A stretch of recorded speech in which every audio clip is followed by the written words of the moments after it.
should we have a look at going into Fearow? Yeah, let's do it. Yeah, Let's do it. fabulous. So, right, Fearow.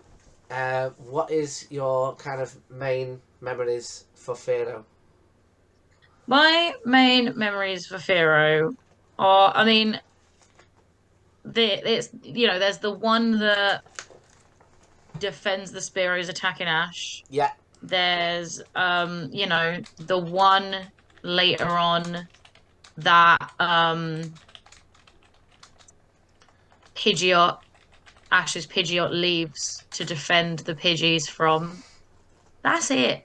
No, there is one Pidgeot, not Pidgeot, one Fearow that is in a later season that I remember being quite funny. It's in like the new one.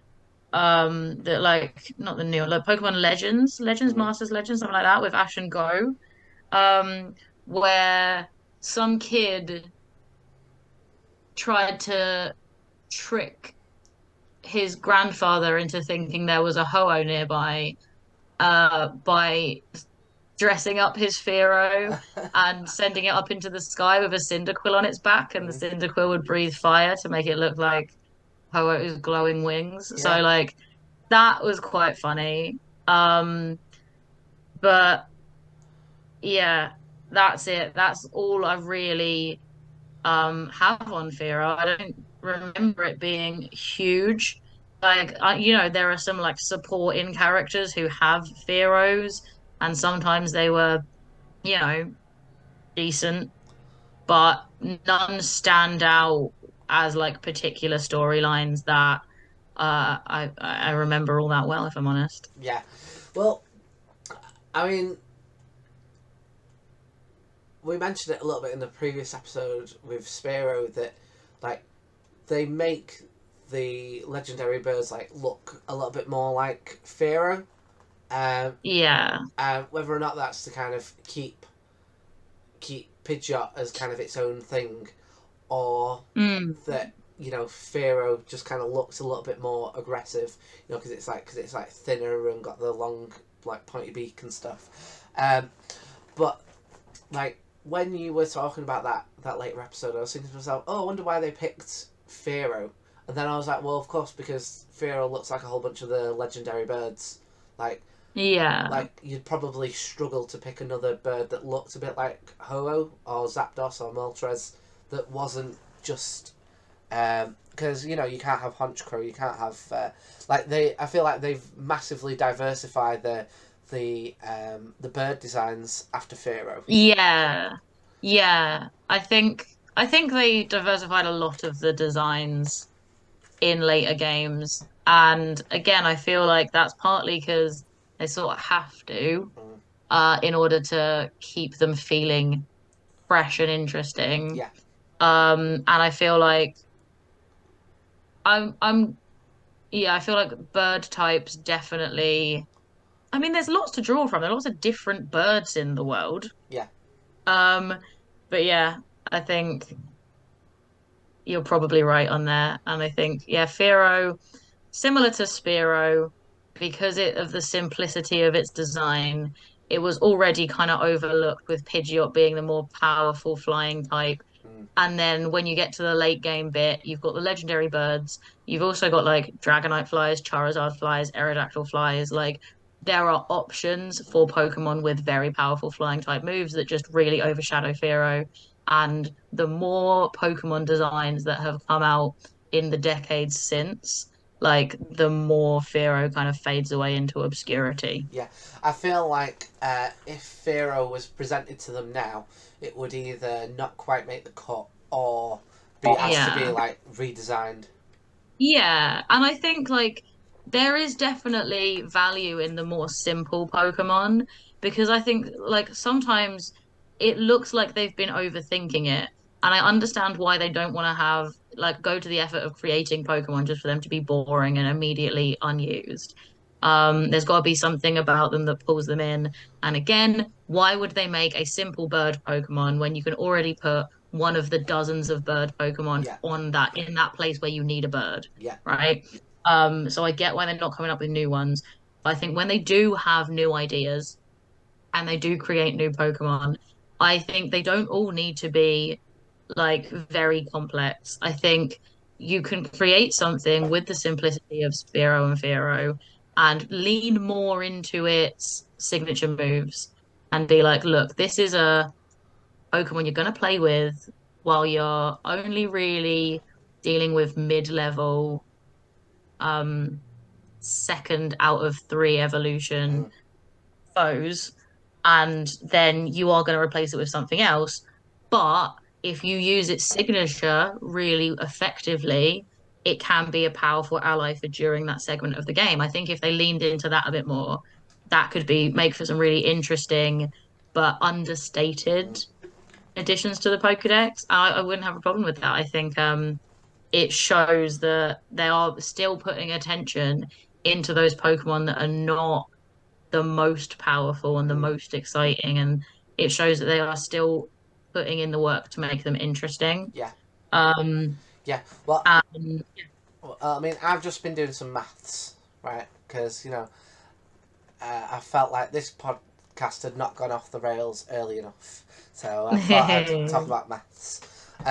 So I just worked out, like how there's like 6 spaces you can have for your team, and apparently they were planning on increasing that in Gen 2, but decided to keep it to 6. And I worked out that 6 over 150 times 100 to work out the percentage is, if you have all your slots full, you have Mhm, a total of 4% of Gen 1 Pokemon mhm, in your party, which is a 1 mhm. in 20, which is basically a 1 in 20 chance that you might have a Fearow on your team. Yeah. But I then did the same numbers for 1,000, because we're now over 1,000, and if Yep. 6 so 6 over 1,000 times 100 is only 0.6. So Yeah. you've now got only a 1 in 200 chance of you having a Fearow on your team. So as Yeah. as it continues, I feel like the chances of someone being like, "Oh no, Fearow is the thing on my team," it massively diminishes Mm. with every single Pokemon. And I imagine that that's actually quite difficult for them to do as they're creating new ones, because it's like, well, how do you possibly create new ones that have like less and less Yeah. of a chance of being used? I think what would be cute is like if they had like a themed area or a themed game or a themed region or something, and the theme was like it's not the most powerful Pokemon, but it's like the most aggressive ones, right? And then Spearow is that region's Pidgey. Like Spearow is the only option for like the first bird you see, and see how that goes. And then it will probably have a similar progression by the time it's a Fearow. There are more powerful Pokemon that you're up against, but for a while, that Fearow is going to be a great addition to your Mm. team. Again, up until you get to the more aggressive ones. I think that would be like a really fun, interesting way of doing things. Um, Obviously, I don't expect them to do that, but I think as like a thought experiment, I would be interested in seeing how that region could be built. Mm. Like, I quite like the idea of um, how like people do like themed competitive teams. Yeah. I would be well up for kind of hashing out how a themed region would go if we were building one Mm. based on random criteria. And I think there are plenty of fun ways you could fit Fearow into something like that. Yeah. Well, so I mean, your avatar is a bird Pokemon. Is a bird Yep, catcher. So it is. would Fearow make their way onto your bird team? No. Because bird catchers do not only use bird Pokemon, they use flying type Pokemon. And like my partner Pokemon would be a Crobat, Mm. and I would want a Gliscor on my team. Yeah. Fucking love Gliscor. I think that's a great Pokemon. Um, I would want a Noivern on my team. I think that's a sick Pokemon. Um, I have the other 3 slots. Gym leaders normally don't have all 6. Yeah. So I tend to stick with like those are my core 3. And then the other slots, if I was to be like an Elite Four member with 6 Pokemon, They fluctuate depending on what sort of mood I'm in. Mm, I like Corviknight, I like Talonflame, but also I feel like they are quite overused, um, because they are like they are more interesting, they are more powerful. I really liked having Talonflame on my team. I really liked having Corviknight on my team, mm, but I also said going into those, oh, I'm not going to use like the bird Pokemon you get in the first route because that's like the done thing and I want to mix it up a bit. And then they ended up just, they were so good. yeah. But if I was building a team that I wanted to be a bit more interesting and creative, like Aerodactyl's a cool flying type, but I don't think I'd want a flying rock type when I Yeah. already have a flying ground type as Gliscor. And I like Mm, Gliscor more for me. Like the first time I um had a Gligar on my team, I was shocked at how cool I thought it was. Um, but yeah, I think there are lots of cool flying types that could go into those last three slots. And just, yeah, Fearow wouldn't make the cut. There are lots of very cool mm, Pokemon that are also not making the cut. And yeah, Fearow is quite understated when there are so many more Pokemon to compare it to. mm. Fearow is quite like just it doesn't have enough of a hook Yeah. to justify being on my flying type team. Like I'd probably go more along the lines of like a Tropius, which people often forget is flying type because flying grass is quite unusual, or like a Drifblim, which is flying ghost and definitely has like something like a lot more unique stuff to it. Yeah. Yeah. For years, I felt like I don't know. If, I want to say they've rectified this. I'm about to say a statement that you're going to be like, "Oh, you're wrong there," but I've always felt that they've missed out an opportunity to have a chili Pokemon, which is fire grass type. No, they do have one of those. Yes, I Um, thought that just as I was about to say it. Is it new though? Scoreville. It's yeah, it's newish. What's that? Let me find it. I don't think it is Scoreville. I think it's something else. Oh, Scovillain, sorry. So it was close enough. I thought it was going with Scorch. So Scovillain is Yeah, a dual type grass fire Pokemon yeah, introduced in Generation 9. Evolves from Capsakid when exposed to a Firestone. So Capsakid is like a little like chili thing with a beak yeah, and like a little hat that looks like kind of the bit that's attached to the stem. yeah, It evolves into Scovillain when exposed to a Firestone, which is like a little gremlin thing with two heads, and it's got like a red pepper and a green pepper head. I think Scovillain is quite cool. Again, um, because two, it's got it's just a two-stage evolution.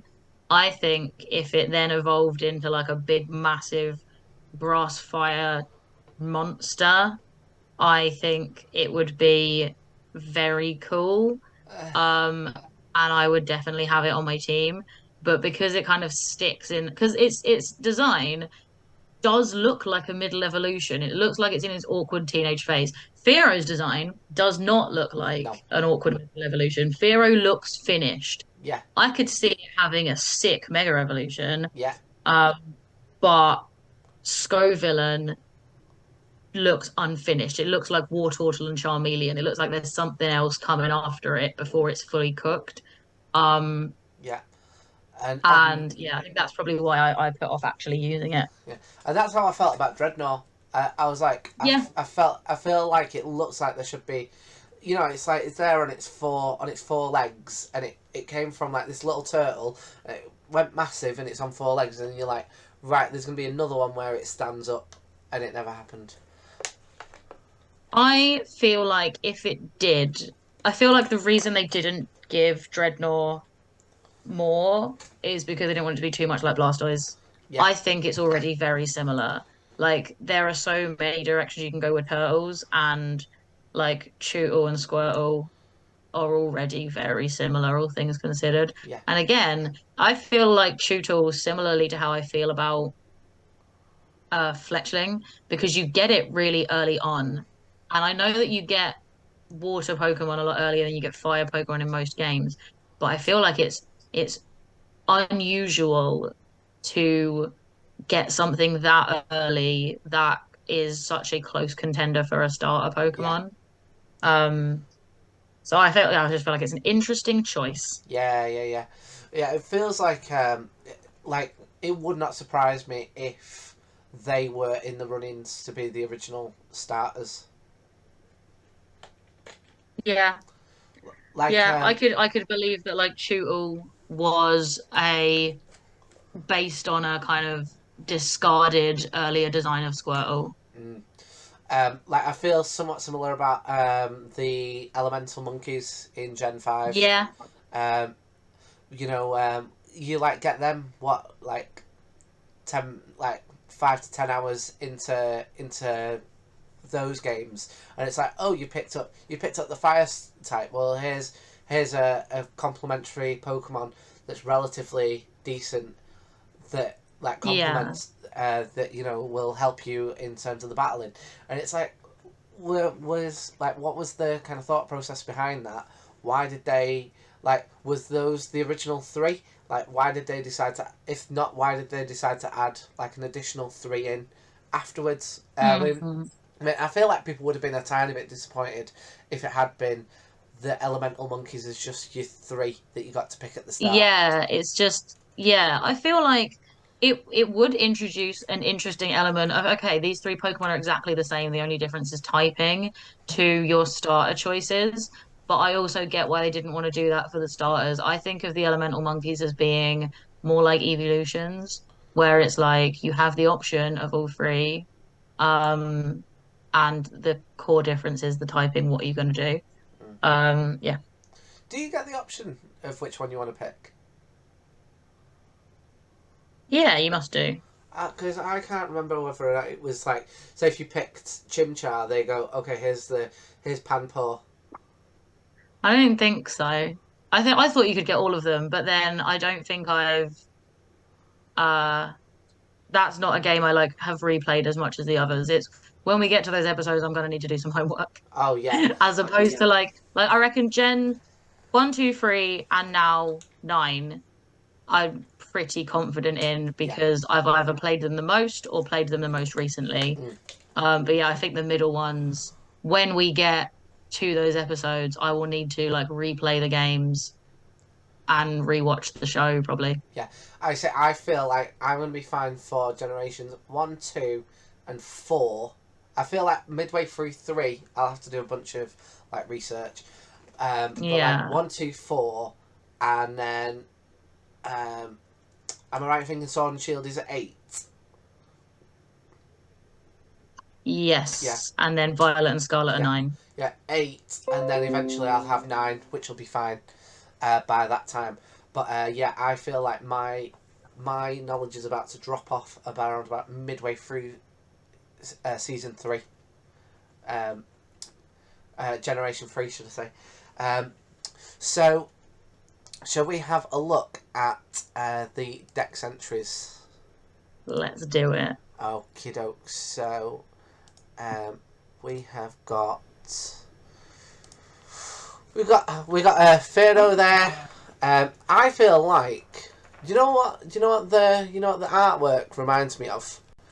What? It reminds me a bit of whoever did the pictures for Roald Dahl. Yeah. It feels like, Quentin Blake? is that their name? I think it might be. Yeah. Yeah, I feel like this would fit in very much like in the Twits garden. Mm. Yeah. I can see where you're coming from there. Yeah, the kind of like the long beak, the kind of the muted colours, um, and yeah, I agree. It looks finished. Like I wonder if there was ever any discussion about having like a mid stage for them. Um, Mm. I think there was discussion about it. But I'm also kind of I don't know if it needs one. I feel like it does still feel complete. mm, Yeah. yeah. Although I would disagree that once Gen 2 comes along and they introduce the Dark type, for me it doesn't quite feel complete. It feels like they should have, because like they've recategorized types before, and I feel like it would. Well, they did. Like, it was originally flying, and now it's normal flying. So, like, I guess they thought about it when they added in the normal. Because why not make it flying dark? It's like it's established that it is the antithesis to Pidgey. So I just wonder what the thought process was. I think because they introduced Murkrow in Generation 2. So they already had their flying dark.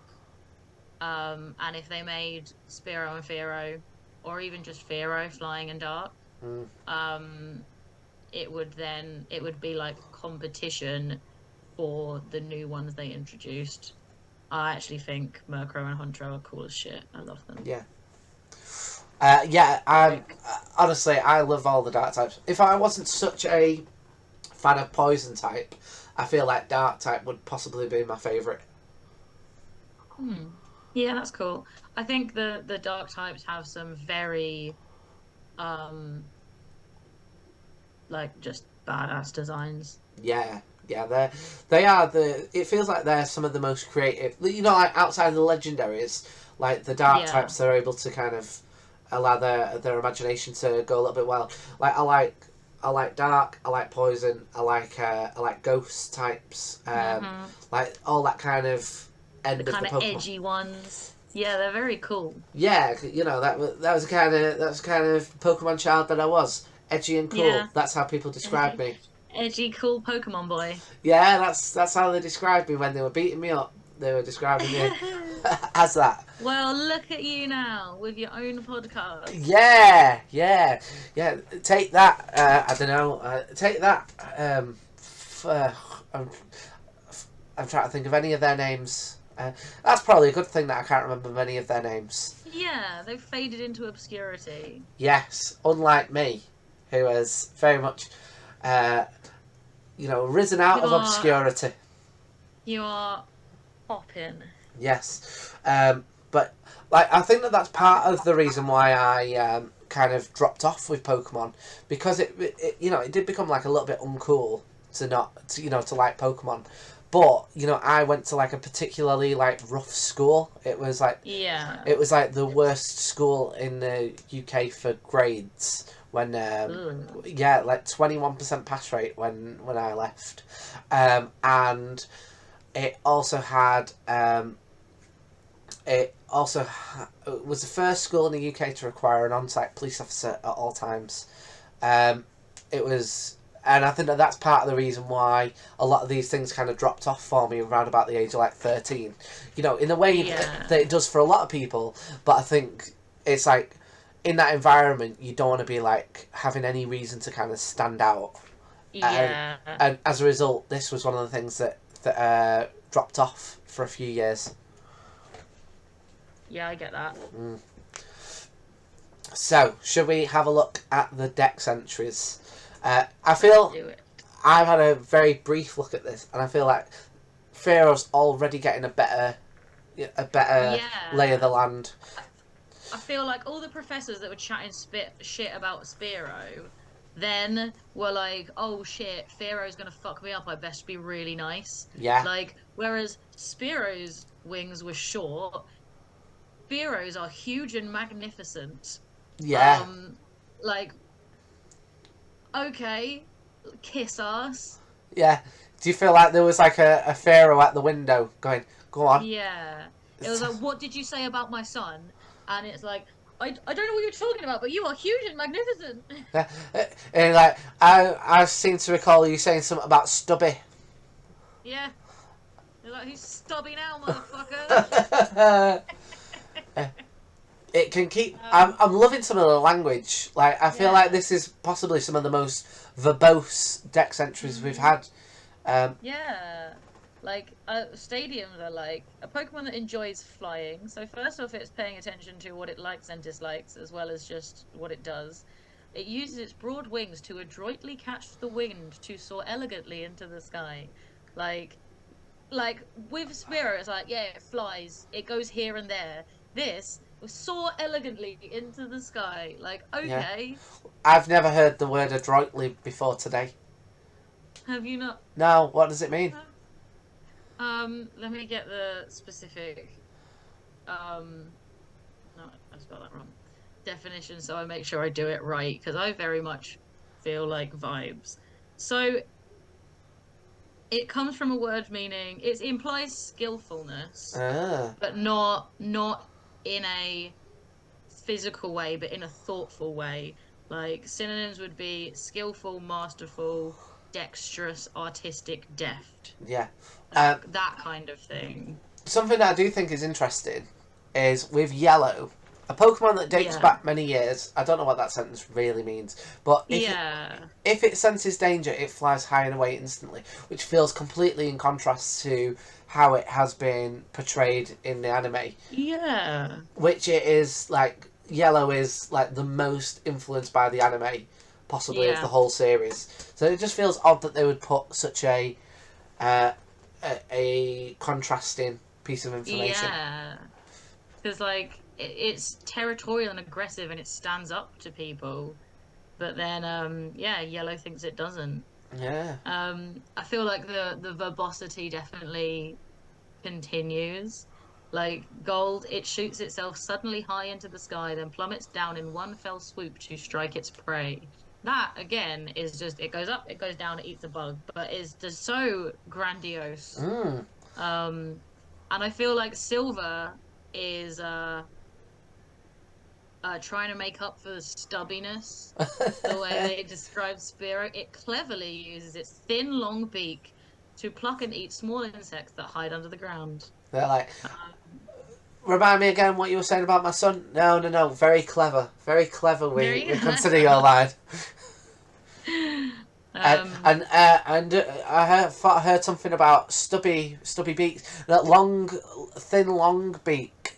Very Yeah. much a thin, long beak. Crystal it uses its long beak to attack. It has a surprisingly long reach, so it must be treated with caution. Crystal has some fucking trauma in its history. Yeah, Like, Crystal Professor fucked with a Spearow and is like, treat with caution. yeah, Do not fuck with this bird. yeah. And Um, so you shouldn't. So you shouldn't. I mean, I feel like a lot of these professors have been fucking with the Pokemon and not been getting their just rewards really. So good on you, I feel Fearow. like I feel like going forward, they run out of words to use for long because Fearow is like the ultimate long boy. Yeah, But like Ruby, Sapphire, and Emerald have used like a lot of fucking words to say very similar things. Like Fearow is recognized by its long neck and elongated beak. That's just long again, but yeah, extra letters. They are yeah, conveniently shaped for catching prey in soil or water. It deftly moves its long again, and skinny beak to pluck prey. And like Emerald has like basically the same words, but not as many. Its long neck and elongated beak again are ideal for catching prey in soil or water. I think that's a better way of saying what was two sentences before. I feel like it being more condensed definitely reads better. yeah. It definitely moves this extended another word for just long Long. and skinny beak to pluck prey. And I now, guess they realized in Ruby and Sapphire they use the word long too many fucking times. yeah, and again, bit body shaming again, using skinny a lot. Yeah.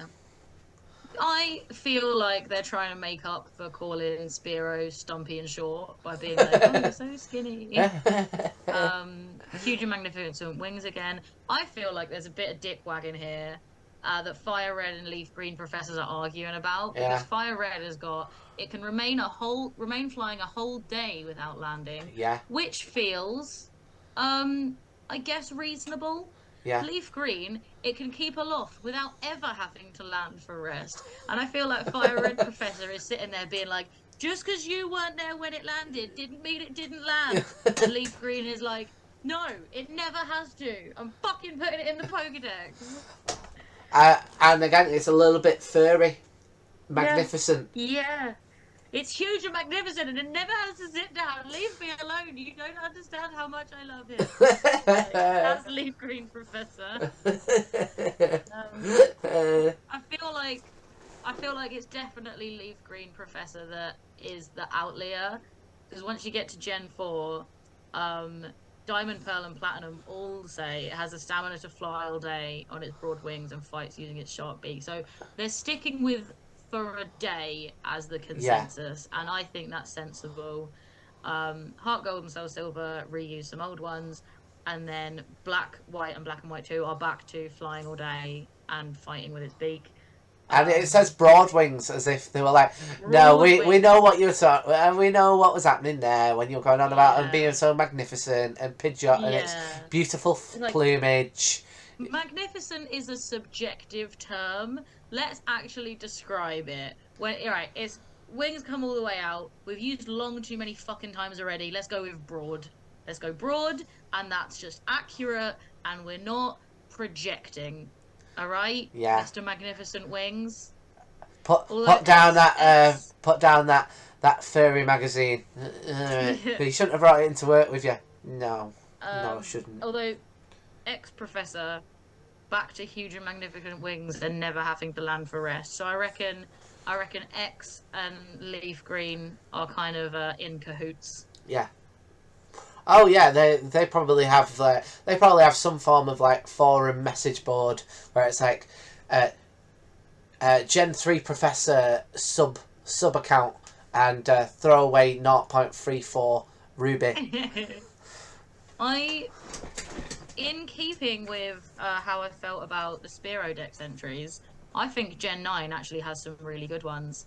Sun establishes more information about the Pokemon, which I like. It is tough and has excellent stamina. It has no problem flying continuously for a whole day, carrying a heavy load. I like that. That tells me more about Fearow. Yeah. I think it's impressive yet reasonable. Yeah. I also like Moons because, so going back to the one that said this Pokemon dates back many years, which doesn't make any sense and is repeated in Let's Go. Yeah. Moon establishes what that fucking means. Drawings of a Pokemon resembling Fearow can be seen in murals deep in ancient history. So I think that legitimately adds to Pokemon lore, because are the drawings like old cave paintings that are actually supposed to be Ho-Oh? Yeah. That could be a bit of a mystery there. Yeah. But I also think, it then builds on, these are flawed, right? Human beings wrote this based on the information that they have. Like, we don't know that these are accurate. Moon is saying, like, we think Fearow is like ancient and mystical, but it could be Ho-Oh, but it might not be. Fearow might be like as ancient as Ho-Oh, and there's a relationship there that we don't know enough about yet. Yeah. I think that would be a great kind of backstory for Fearow to, a Ho-Oh could be formerly a Fearow that ascended to the rank of the gods. I think that'd be bullshit. Yeah, like flew through a rainbow or something. Yeah. When we get those like snippets here that I find really interesting. Yeah. And also I like how all the Sun and Moon coming up next, while Fearow doesn't have like an alternate form, I think the way that they've structured these Pokédex entries so that it's about how Fearow behaves in this environment. So carrying food through Fearow's territory is dangerous. It will snatch the food away from you in a flash. That's cool. Didn't know that before. Yeah, I've had that issue in real life. So have I. Yeah, I once had a seagull steal an entire pasty off me. I was very upset. I once had a seagull steal a hot dog that was in my mouth. What do you mean? What do you mean it was in your mouth? I was in my mouth to take a bite out of it, and the seagull smacked me in the back of the head. And ripped the hot dog out my mouth and then flew away. What? I was disoriented. I had no idea what was going on. And my glasses were all covered in chili and cheese, so I couldn't see. And I turned around, my friends were just staring over my head, and I turned back and there was a seagull sitting on a bandstand eating my hot dog. What? So this was one seagull that kicked you in the back of the head Oh, there was like a second seagull that. No, there was one seagull that slammed into the back of my head, reached around, ripped a hot dog out of my mouth, and then took it to a bandstand to eat. Wow. Yeah. I mean, I remember once I saw a seagull. Uh, so someone had ordered themselves a pizza, and then went inside the restaurant to, get like some condiments, and I saw a seagull in that brief moment swoop down and carry the whole pizza off. Amazing. And I felt like I'd witnessed a crime because I saw the person come back and be like, "What? Where's my pizza gone?"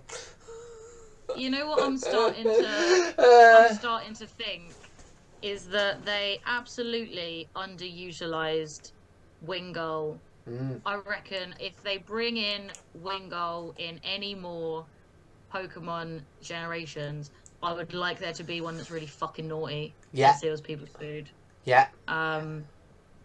Or they do a new Seagull Pokemon that is based on being naughty rather than being helpful, because Wingull's quite a helpful Pokemon. Yeah. But yeah, going back to this, I also like Ultra Moon, because all of the others so far have been Fearow eats bugs in soil, and a bit also eats stuff out of the water, so I guess it eats fish. In Ultra Moon specifies in Alola, fish Pokemon are its prey, and I think I like this because in the original games where you find it in the forest. Yeah. And obviously Alola does not have as many forests. It has a lot more water because it's like based on Hawaii. Yeah. So it's like an island nation with like lots of ocean. And here it's like it can be seen surfing above the ocean searching for food. So Fearow exists in Alola, but it's had to adapt, even though it's not got a regional variant. I really like the way that they have offered context for it.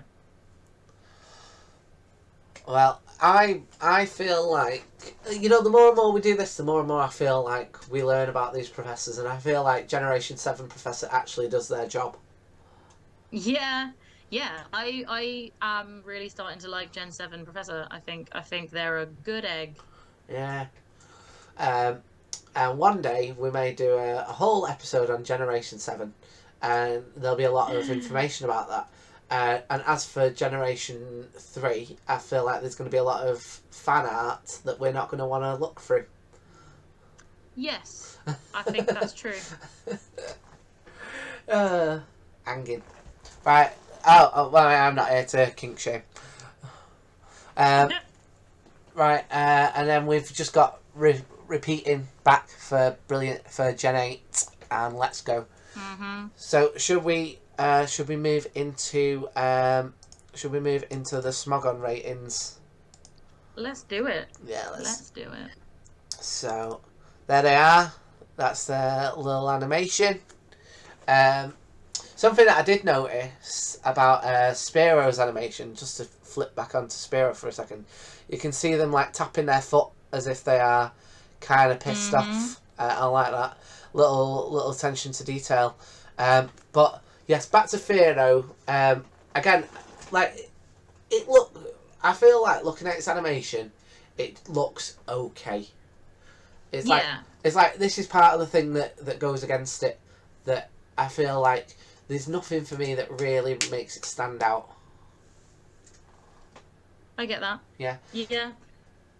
I think you're probably right. I would agree with that. And I think the stats that we have on show here kind of reinforce what we were saying earlier about Fearow being like a really good Pokemon to have when you are using it against the middle evolutions in that sort of mid stage of the game, but they're just not enough to carry it through to the end. Yeah.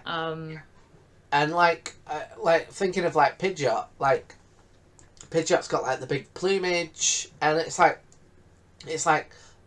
I feel like they should have just, I don't know, they should have just added some, to just make it pop a little bit. Yeah. I think if you did have the option of Pidgey's evolution line there, because Pidgeotto can also hold its own against middle evolution Pokemon, like it's solid, it's consistently solid. I think if you didn't have that option there, like Fearow being your choice of flying Pokemon early on, Yeah. or like your only real option of a flying Pokemon early on, would make for some really interesting kind of decisions that you have to make as you go through the game, and you have to think, I can't justify keeping this Pokemon with me now that I'm at this level and this one is lagging behind. What am I going to do about it? Mm. I think that would be like a really interesting way to structure the game.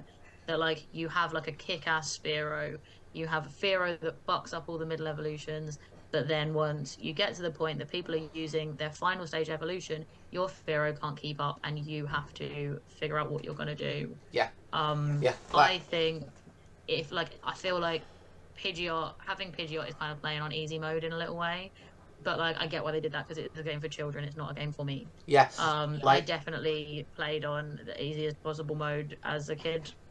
I made the choices that made the game easy for me, not the ones that like challenged me to think about how to approach different situations. So I think it would be very cool um, to be confronted with that kind of thing if the games became that level of challenging. I know you can impose it on yourself, Yeah. but it'd be interesting to see what happened if it was uh necessary Yeah. to have pushed into that corner. Like, something that I just want to do dead quick is I just want to get up Pidgeot's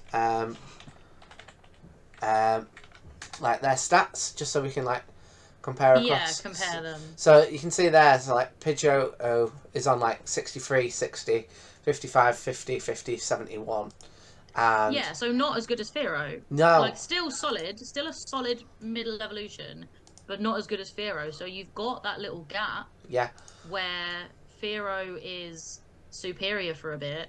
Yeah. But then as soon as your Pidgeotto evolves. Yeah. So let's see. Fearow's done for.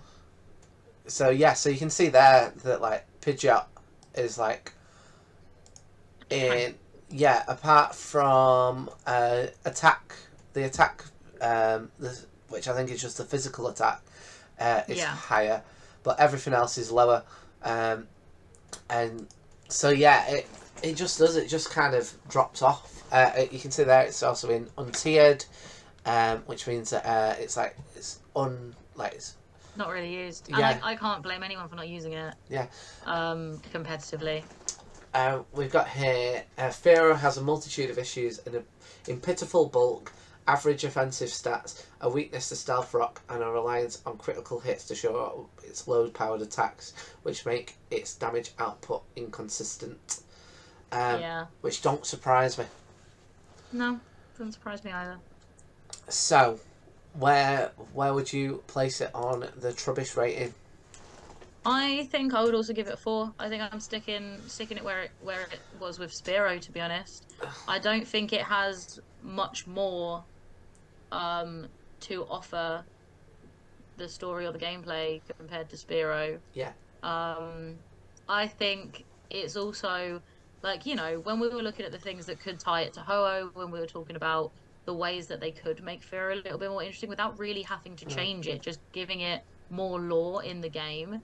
I feel like it is sold a bit short. Like there was a lot of potential there to like make it a bit more interesting without having to make any changes to it. Just add a plot, a small subplot, like have a character who lives near the forest or the ocean in Alola talk about like how Fearow is his favorite Pokemon. He's done all this research and he thinks there's a connection to some ancient god Pokemon. It's like, that's enough. Yeah. It doesn't need to be an actual like subplot of the game. Just have like one character, one side character be really into it, and it can recontextualize the way that you see Fearow, and can just make it a bit more fun to think about. And I feel like that is a missed opportunity. Yeah. So I can't justify putting it any higher. Yeah. What about you? I'm probably going to do the same, probably around about 5. I was considering a 6 because I did enjoy the additional lore stuff that was in some of the dex entries. But yeah, I feel like it does get lost. It does. Like, even in Gen 1, it gets lost. So the chances of it getting lost across, like, multiple generations, I think, was just inevitable for this one. Yeah.